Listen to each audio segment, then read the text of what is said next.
Assalamualaikum dan selamat pagi. Okey, untuk tunjang perkembangan fizikal dan kesihatan, hari ini kita akan belajar mengenai makanan berkhasiat dan tidak berkhasiat. Okey, jadi objektif kita hari ini ialah untuk supaya adik-adik mengamalkan pemakanan yang seimbang. Okey, jom kita mulakan. Baik, apa yang cikgu tunjukkan sekarang ni ialah piramid makanan. Baik, piramid makanan ni kalau adik-adik Ilham tengok, baik dia berbentuk segitiga dan dia bermula dengan kita tengok yang aras bawah sekali. Lepas tu dia naik ke aras yang ke tinggi sikit, aras kedua dan aras ketiga dan seterusnya aras yang tertinggi, aras keempat. Jadi, kalau kita perhatikan juga bila yang aras bawah ni bermaksudnya dia ruangnya lebih besar. Jadi maksudnya bila aras bawah ni kita akan makan lebih banyak. Ya. Dan bila kita naik ke aras yang makin tinggi ni, kita perhatikan ruang ni makin kecil. Maksudnya kadar kita ambil makanan itu berkurangan lah. Ya, daripada bawah ke atas. Maksudnya makin naik ke atas tu, makin sikit je adik kena makan benda setiap hari. Baik, tak apa, cikgu akan ceritakan satu persatu. Piramid makanan ni sebenarnya adalah panduan untuk kita ambil makanan yang seimbang. Jadi, bantu kita rancang, kita ambil makanan yang penuh bernutrisi, cukup karbohidrat, cukup protein, cukup vitamin dan cukup garam mineral supaya kita boleh membesar dengan sihat dan kuat. Okey? Jadi, kalau kita tengok yang bahagian bawah sekali ni, ada roti, ada bijirin dan juga nasi. Kita perlu makan secukupnya setiap hari. Ya, macam yang ibu adik bagilah. Kena makan nasi setiap hari. Sarapan boleh makan roti ataupun makan bijirin. Ya, kita akan makan tiap-tiap hari karbohidrat ni. Baik. Seterusnya, sayur-sayuran. Sayur-sayuran ni kita kena makan dalam kuantiti yang banyak setiap hari. Sebab sayur-sayuran ni ada vitamin yang bagus untuk kesihatan kita. Sama juga dengan buah-buahan.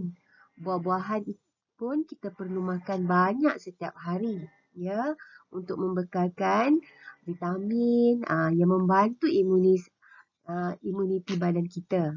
Ya. Baik, seterusnya susu dan juga hasil tenusur ni lah. Macam susu memang kita kena makan secukupnya juga. Terutama kepada adik-adik yang sekarang sedang membesar. Jadi susu kaya dengan protein yang membantu pembesaran. Okey. Dan seterusnya protein yang lain seperti ikan, ayam, daging. Yang ni lauk pauk lah. Yang mana kita kena makan secara sederhana. Jadinya kalau kita makan nasi, mesti kita makan nasi tu lebih banyak ya daripada ayam. Takkanlah kita makan ayam seekor, nasi sesudu. Kan? Tak betul. Jadi kita makan nasi sepinggan dengan ayam seketul. Jadi ayam ni kita makan secara sederhana. Jadi tak boleh banyak macam kita makan nasi. Okey? Dan seterusnya, ya, bahagian ni lemak dan gula. Yang ni kena makan sedikit saja. Jadi tak boleh makan banyak ya, tak boleh makan banyak benda bergoreng dan tak boleh banyak makan gula-gula. Kadang-kadang je makan. Okey? Baik. Jadi ingat ya, yang dekat karbohidrat ni roti, bijirin dan nasi ni kita makan secukupnya. Buah-buahan kita makan banyak setiap hari. Begitu juga dengan sayur-sayuran. Susu pun kita makan secukupnya untuk membesar. Protein seperti ayam, ikan dan daging kita makan secara sederhana. Dan lemak dan gula kita makan sedikit sahaja. Okey, itu piramid makanan yang membantu kita merancang pemakanan kita setiap hari. Okey. Jadi kalau adik dah perhatikan piramid makanan ni, okey, seterusnya kalau tadi kita dah perhatikan piramid makanan, jadi sekarang ni cikgu nak kita kenal pasti jenis-jenis makanan dalam piramid ini. Okey? Jadi kita mulakan dengan aras yang bawah iaitu karbohidrat. Jadi, contoh-contoh makanan di dalam kategori karbohidrat adalah seperti roti, bijirin dan juga nasi. Ya, karbohidrat yang mana kita makan secukupnya setiap hari. Baik, kemudian sayur-sayuran. Ya, macam sayur sawi, brokoli, lubak merah yang kita perlu makan banyak setiap hari. Begitu juga dengan buah-buahan seperti pisang, tembikai dan juga apel yang kita perlu makan banyak setiap hari. Okey? Dan kemudian kita juga perlukan protein. Contohnya seperti ayam, ikan dan juga daging yang kita kena makan secara sederhana. Maksudnya kalau kita makan dengan karbohidrat, kita tak boleh lebihlah daripada karbohidrat tu, kena kuranglah, kena lebihlah sikit daripada protein. Okey?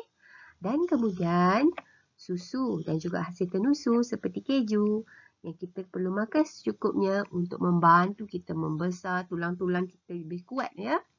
Dan yang terakhir yang kita kena makan sedikit saja, lemak dan gula. Contohnya minyak, kita tak boleh makan benda berminyak banyak sangat ya. Ya, juga benda yang menggunakan mentega ataupun margarin seperti kek semua tu kan tak elok untuk kesihatan kalau kita makan dengan banyak. Dan juga gula-gula, coklat pun kita tak boleh makan dengan banyak, makan sedikit saja. Okey? Jadi siaplah. Cikgu dah siapkan cikgu punya piramid makanan.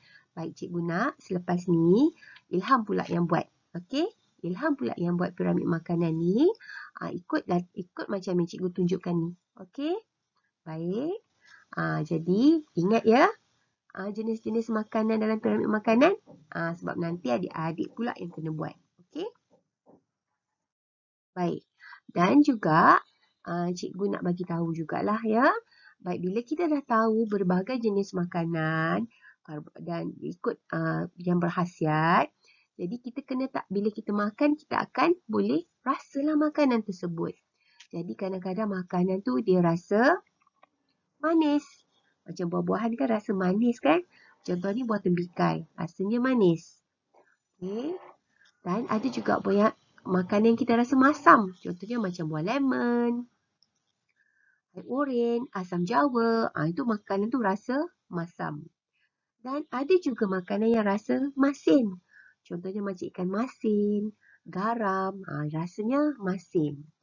Dan ada juga makanan yang rasa pahit. Macam ubat. Ubat kan kadang-kadang kita nak perlukan sebagai makanan kesihatan kita. Tapi rasanya pahit. Macam juga kopi yang tak letak gula pun rasanya pahit. Okey? Jadi, cikgu harapkan Ilham lepas ni kalau tengok makanan tu boleh tahu dah rasa dia. Contohnya kalau cikgu kata kalau coklat rasanya apa? Adik mesti tahu rasanya manis. Okey? Cikgu rasa semua orang dah boleh tahu dah rasa makanan ni. Jadi lepas ni bila dah makan masakan yang ibu bagi, cuba beritahu kat ibu.